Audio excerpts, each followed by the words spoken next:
ఓం మహాగణాధిపతయే నమః. ఓం గురుభ్యో నమః. ఓం శ్రీమాత్రే నమః. పరమేశ్వర స్వరూపమైనటువంటి జ్యోతిష, వాస్తు మరియు ఇతర అనేకమైనటువంటి శాస్త్రములను మనకు అందించినటువంటి మహర్షులకి నమస్కారం. హయగ్రీవ హయగ్రీవ హయగ్రీవేతి యో వదేత్ తస్య నిస్సరతే వాణి జన్మకన్యా ప్రవాహవత్. అరుణాం కరుణాతరంగితాక్షీం ధృతపాశాంకుశపుష్పబాణచాపాం అనిమాదిభిరావృతాం మయూకైః అహమిత్యేవ విభావయే భవానీం. శ్రీమాత్రే నమః. ప్రేక్షకులకి ఆ లలితాంబిక అమ్మవారి యొక్క అనుగ్రహం పరిపూర్ణంగా కలగాలని మనస్ఫూర్తిగా కోరుకుంటూ, మనం ఈ క్రోధినామ సంవత్సరంలో 12 రాసుల వారికి, వీలైతే 12 లగ్నాల నుంచి చూసుకోండి, లగ్నం తెలియని వారు రాసి చూసుకోవచ్చు, ఆదాయ వ్యయాలు ఎలా ఉన్నాయి, అదేవిధంగా రాజ్యపూజ్యము అవమానం ఎలా ఉంది, ఒకవేళ ఆదాయం తక్కువగా ఉంటే దాన్ని పెంచుకోవడం ఎలాగా, దానికి గ్రహస్థితి ఎంతవరకు మీకు సహకరిస్తుంది, మీరు చేసుకోవాల్సిన మంత్రం కానీ, గోసేవ కానీ, లేనట్లయితే దానం కానీ ఏమి చేసుకుంటే మీకు అభివృద్ధి ఉంటుంది అనేటువంటి విషయాలు మనం చెప్పుకుందాం. అయితే ఇక్కడ ఏంటంటే ఎప్పుడు కూడా ఈ సంవత్సర ఫలితాలు చెప్పేటప్పుడు ఆదాయ వ్యయాలతో పాటు గోచారంలో ఉండే మేజర్ ప్లానెట్స్ అంటారు. అంటే slow moving planets, fast moving planets ఉంటాయి. అంటే త్వరగా నెలకి 25 రోజులకి 45 రోజులకి జరిగిపోయే ప్లానెట్స్ కొన్ని ఉంటాయి. అంటే రవి, కుజుడు, శుక్రుడు, బుధుడు వీళ్ళు. ఇక చంద్రుడు అయితే 2.5 రోజులకి మారిపోతూ ఉంటాడు ఒక్కో రాశి. కానీ మేజర్గా మనల్ని రూల్ చేసేటువంటిది జీవకారకుడైనటువంటి గురువు, కర్మకారకుడైనటువంటి శనిశ్చరుడు, అదేవిధంగా కాలానికి కారకుడైన రాహువు, మోక్షానికి కారకుడైన కేతువుని ప్రధానంగా మనం తీసుకుంటాం. ఈ మోక్షానికి కారకుడైన కేతువు ప్రస్తుతం ఈ సంవత్సరం అంతా కూడా మనకి కన్యారాశిలో ఉంటాడు. కాలానికి కారకుడైనటువంటి రాహు మీనరాశిలోని, మరియు జీవకారకుడైన గురువు మాత్రం మే 2వ తేదీ వరకు మేషంలో ఉంటూ దాని తర్వాత వృషభంలోకి మారుతున్నాడు. ఇక శని భగవానుడైతే మారట్లేదు, కానీ మనకి జూన్, జూలై మాసాల నుంచి ఒక 4.5 నెలలు మాత్రం కొద్దిగా వక్రిస్తాడు. కుంభంలో ఉన్న శని వక్రిస్తాడు. అదేవిధంగా సెప్టెంబర్, అక్టోబర్, అంటే ఆల్మోస్ట్ సెప్టెంబర్ ఎండింగ్, అక్టోబర్ ఆ టైం నుంచి ఒక 4.5 నెలల పాటు గురువు కూడా వక్రిస్తాడు. సో మనం ఈ గ్రహాల యొక్క స్థితిని మరియు ఈ వక్రగతిని, ఈ మేజర్ ప్లానెట్స్ యొక్క స్థితిని, అదేవిధంగా వీటితో పాటు మనకి ఈ క్రోధినామ సంవత్సరంలో పర్టికులర్గా ఈ సంవత్సరం రాజు కుజుడైనందుకు, మరియు అదేవిధంగా కుజుడు సంచారం మనకి శనిని, రాహుని కలుపుకొని వెళ్తున్నందుకు కూడా ఏం జరుగుతాయనేటువంటి విషయాలు నేను మీకు ఎండింగ్లో చెప్తాను. ముందుగా మేషరాశి, మీకు ఆదాయం ఎలా ఉంది, వ్యయం ఎలా ఉంది, రాజ్యపూజ్యం ఎలా ఉంది, అవమానం ఎలా ఉంది అని చూసుకున్నట్లయితే మనకి పంచాంగాల్లో ఇచ్చేటువంటి చూసుకుంటే 8 ఆదాయం అండి, వ్యయం 14, రాజ్యపూజ్యం 4, అవమానం 3. అయితే ఇక్కడ ఈ 4, 3 రాజ్యపూజ్యం అవమానం ఉంటే ఆదాయ వ్యయాలు 8, 14 ఉన్నాయి. అంటే 8 లక్షలు వచ్చింది అనుకోండి, సంవత్సరానికి 14 లక్షలు ఖర్చు చూపిస్తుంది. అమ్మో మరి ఇది ఇలాగేనా అండి, మనం దీనికి ఏమైనా మార్పు ఉండదా అంటే భయపడాల్సిన పని ఏమీ లేదు. ఎందుకు అంటే చెప్తాను చూడండి, లాజిక్ తెలుసుకోవాలి. మే మాసం నుంచి ధనాన్నిచ్చే కారకుడు 2లోకి వస్తున్నాడు. అంటే మేషరాశి వారికి ఎప్పుడైతే ధనాన్నిచ్చే కారకుడు 2లోకి వస్తాడో పెద్దగా భయపడాల్సిన పని లేదు. మరి ఇది వ్యయాధిపతి కదా అని మనకు సందేహం కలుగుతుంది. వ్యయాధిపతి అయినందుకు విదేశీ ధనయోగాలు, ఫారెన్ రిలేటెడ్ సంబంధించిన ఉద్యోగాలు ఎక్కువగా ట్రై చేసుకుంటే ఇంకా బాగుంటుంది. మరి దీనికి ఏమి చేయాలి, ఈ వ్యయం తగ్గాలంటే ఏం చేయాలి, ఆదాయం పెరగాలంటే ఏమి చేయాలి అంటే చాలా సింపుల్గా 2వ స్థానంలో గురువు ఉన్నాడు కాబట్టి, 2వ స్థానాధిపతి శుక్రుడయ్యాడు కావున కేతువు యొక్క దృష్టి కూడా ఉంది కాబట్టి మీరు గణపతిని, దత్తాత్రేయుడిని, అమ్మవారి యొక్క ఆరాధన మీరు ఎంత చేస్తే అంత ఆదాయం పెరుగుతుంది, గుర్తుపెట్టుకోండి. మరి వ్యయం తగ్గాలి, 12వ స్థానంలో రాహు ఉన్నాడు, మినుములు దానంగా ఇవ్వండి, ఖచ్చితంగా మీ వ్యయం తగ్గుతుంది. ఇందులో చూపించేటువంటి పంచాంగంలో చూపించేటువంటి 8, 14 సంఖ్య గురించి మీరు మైండ్లో నుంచి హ్యాపీగా తీసేసేయచ్చు. అదేవిధంగా రాజ్యపూజ్యం అవమానం 4, 3 అంటే మనల్ని మెచ్చుకునే వారి సంఖ్య 4 ఉంటే మనం చేసే ప్రతి పనిలోనూ ఒక తప్పు నుంచే వాళ్ళు ఉంటారు, వాళ్ళు 3 ఉన్నారు, 4, 3. మరి ఇది ఎలాగా, ఏం చేయాలి అని చెప్పి చూసుకున్నట్లయితే ఇక్కడ రాజ్యపూజ్యం పెరగాలి, అవమానం తగ్గాలి అంటే, రాజ్యపూజ్యం పెరగాలి అంటే మీరు చేయవలసింది ఏమిటి అంటే చాలా ఉంటాయి. ఇందులో నేను మీకు ఒకటి చెప్తున్నాను, గుర్తుపెట్టుకోండి. కాలభైరవ అష్టకం చేసుకోండి. రాజపూజ్యం ఖచ్చితంగా పెరుగుతుంది. మరియు అదేవిధంగా అవమానం తగ్గాలి అంటే స్కందుడిని ఉపాసించండి. ఓం స్కందాయ నమః లేదా సూర్యభగవానుని చూస్తూ ఓం మిత్రాయ నమః అనే నామస్మరణ అద్భుతంగా పనిచేస్తుంది. ఇక మిగతా అంశాలు చూసుకుంటే ఈ సంవత్సరం మీకు ఈ కుజుడు సంవత్సరం మొదట్లో మనకి కర్కాటకం ఏమంటారు కుంభంలో ప్రారంభమవుతుంది. శనితో కలిసి ప్రయాణం జరుగుతుంది. కాబట్టి మొదటి 2-3 నెలలు కొంచెం ఘర్షణ వాతావరణంగా ఉంటుంది. నో నీడ్ టు వరీ, ఎందుకంటే గురువు రాశిలో ఉన్నాడు కాబట్టి భయపడాల్సిన పని లేదు. కాకపోతే ఫైనాన్షియల్గా మంచి గ్రోత్ ఉంది, అందులో ఎటువంటి సందేహం లేదు. విదేశాలకు వెళ్ళాలి, విదేశీ సంబంధించినటువంటి విషయాల్లో మంచి అనుకూలత ఉంటుంది. మీరు ఏదైనా ప్రాపర్టీ తీసుకోవాలి అనుకుంటే మే లోపలే తీసుకోండి. మరియు అదేవిధంగా గమనించుకున్నట్లయితే ఈ సంవత్సరం ప్రధానంగా మీకు చూసుకున్నట్లయితే ఇక్కడ ఇన్సూరెన్సెస్ మూలంగా మంచి లాభాలు ఉంటాయి.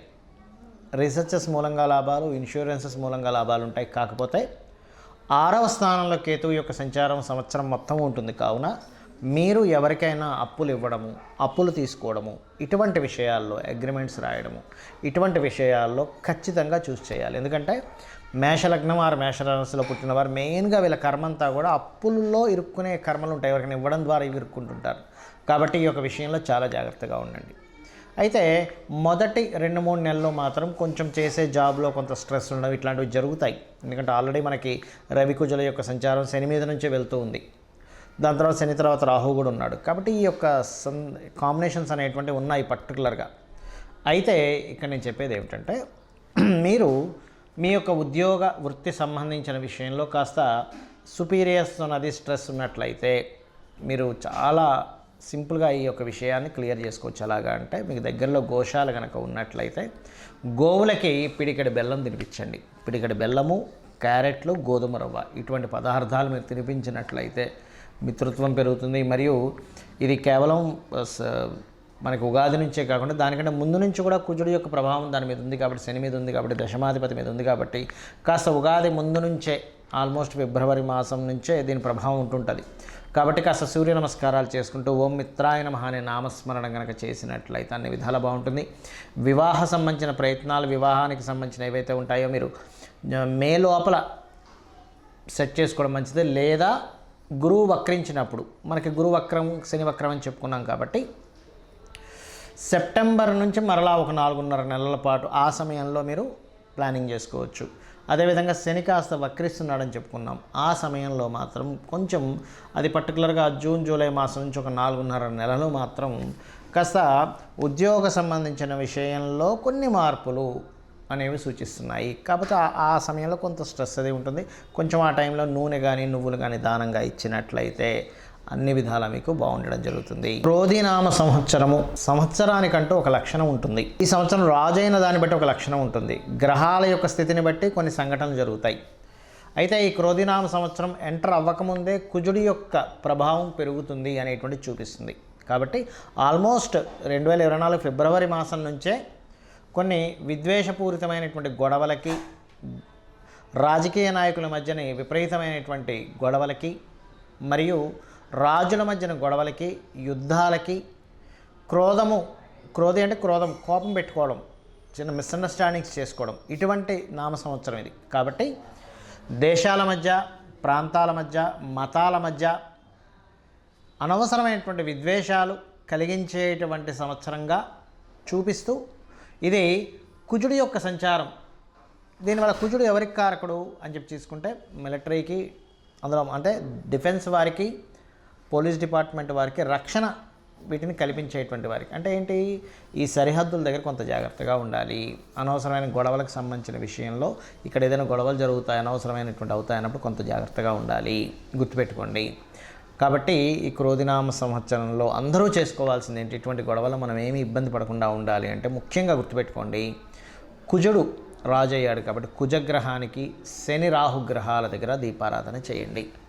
చేసినట్లయితే అనవసరమైన గొడవలు బయట జరిగే ఛాన్సెస్ ఎక్కువగా ఉన్నాయి. కాబట్టి మీరు వెళ్ళి అనవసరంగా అందులో ఇరుక్కొని అందులో ఇబ్బంది పడకుండా మీరు సేఫ్గా ఉంటారు ఫస్ట్. అదేవిధంగా రాజుల మధ్య, రాజకీయాల నాయకుల మధ్య, రాజ్యాల మధ్య గొడవలు జరిగేటువంటి ఛాన్సెస్ ఇప్పుడు ఉన్నాయి. కాబట్టి వేరే వేరే దేశాల్లో ఉండేటువంటి వారు కూడా కొంచెం ఏదైనా ఇక్కడ ఏదైనా యుద్ధం సంబంధించిన రాబోతుంది అన్నప్పుడు ఆ సరుకులు ఏవైనా మనకు చూడండి, కొంచెం యుద్ధ వాతావరణం ఉన్నప్పుడు బయటికి వెళ్ళలేని పరిస్థితి వచ్చినప్పుడు కొంచెం ఇంట్లో సరుకులు మనం స్టాక్ పెట్టుకుంటాం. ఇటువంటి విషయాల్లో చాలా అలర్ట్గా ఉండాలి. మొత్తం ప్రపంచవ్యాప్తంగా ఈ కాంబినేషన్ ఏర్పడుతుంది కావున.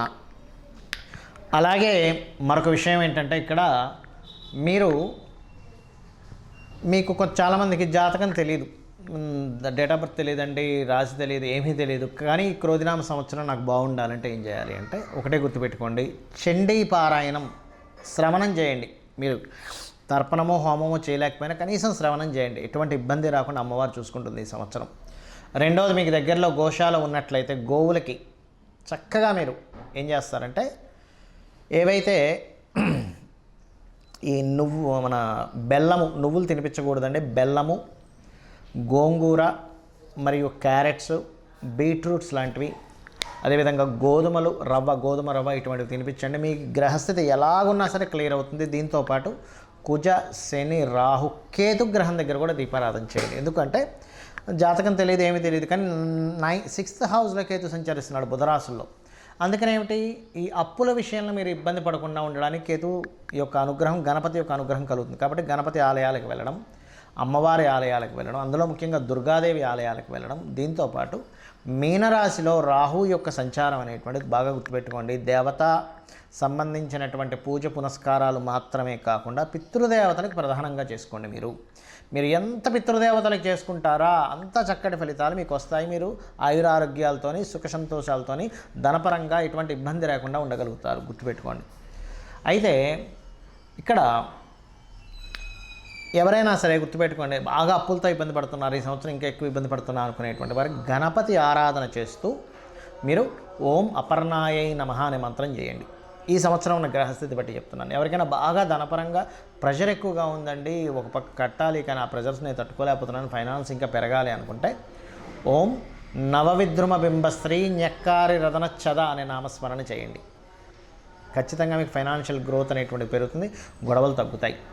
మరియు దీంతోపాటు మీరు ఒకటే గుర్తుపెట్టుకోండి, మనం ఇప్పటివరకు చెప్పుకున్నటువంటి ఆదాయ వ్యయాలు ఏవైతే ఉన్నాయో, రాజపూజ అవమానం ఏదైతే ఉందో, ఇది పంచాంగంలో జనరల్గా అందరికీ తీసుకునేటువంటిది. కానీ ఇలా కాకుండా మీ యొక్క పర్సనల్ చార్ట్, అంటే మీరు ఎప్పుడు పుట్టారు, ఏ సమయము, ఏ నెల, ఏ తారీఖుని, ఏ సంవత్సరంలో, ఏ ప్రాంతంలో పుట్టారనే దాన్ని తీసుకొని మీ జాతక చక్రం వేసుకొని మీ లగ్నం ఏమిటి, మీరు పుట్టినప్పుడున్న లగ్నం ఏమిటి, మీ నక్షత్రం ఏమిటి, మీ రాశి ఏమిటి, మీకు ఏ మహాదశ నడుస్తుంది, మీరు ఏ ప్రయత్నం చేస్తే మీరు చక్కగా యోగిస్తుంది, మీకు ఏ మార్గంలో మీకు ధనయోగాలు ఉన్నాయి, ఎవరి ద్వారా మీకు సహకారం ఉంది, ఏ దిశను మీరు నివసిస్తే బాగుంటుంది, అంటే తూర్పు, ఈస్ట్, వెస్ట్, నార్త్, సౌత్లో అన్నీ మంచివే, కానీ మీకేది పనికి వస్తుంది, మీ సంతాన అభివృద్ధి ఏమిటి, మీ ఉద్యోగ, వ్యాపార, ఇన్వెస్ట్మెంట్స్ రిలేటెడ్, విదేశాలకు వెళ్ళేటువంటివన్నీ కూడా మీ జన్మజాతకంలో ఉంటాయి. గుర్తుపెట్టుకోండి.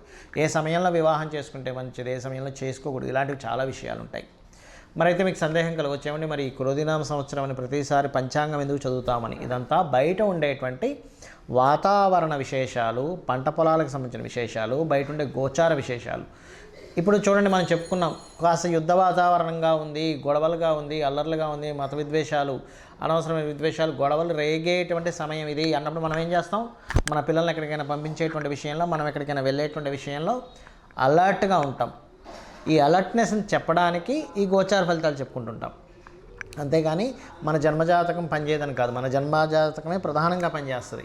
ఇక్కడ ఒకవేళ మన దాంట్లో ఉదాహరణకి ఆదాయం తక్కువగా ఉంది, చాలా తక్కువగా ఉంది, వ్యయం చాలా ఎక్కువగా ఉంది అని అన్నప్పుడు మీ జన్మజాతకంలో ధనయోగ దశలు నడుస్తున్నాయని కూడా 1% కూడా మీరు టెన్షన్ పడాల్సిన అవసరం లేదు. జస్ట్ ఆ రెమెడీస్ చేసుకుంటే క్లియర్ అవుతుంది. సో ఈ రకంగా మీరు ఈ యొక్క ఫలితాలను చూసుకుంటూ నిత్యము అమ్మవారి యొక్క ఆరాధన చేసుకొని మీరు సుఖ సంతోషాలతో వర్ధిల్లాలని మనస్ఫూర్తిగా కోరుకుంటూ శ్రీమాత్రే నమః.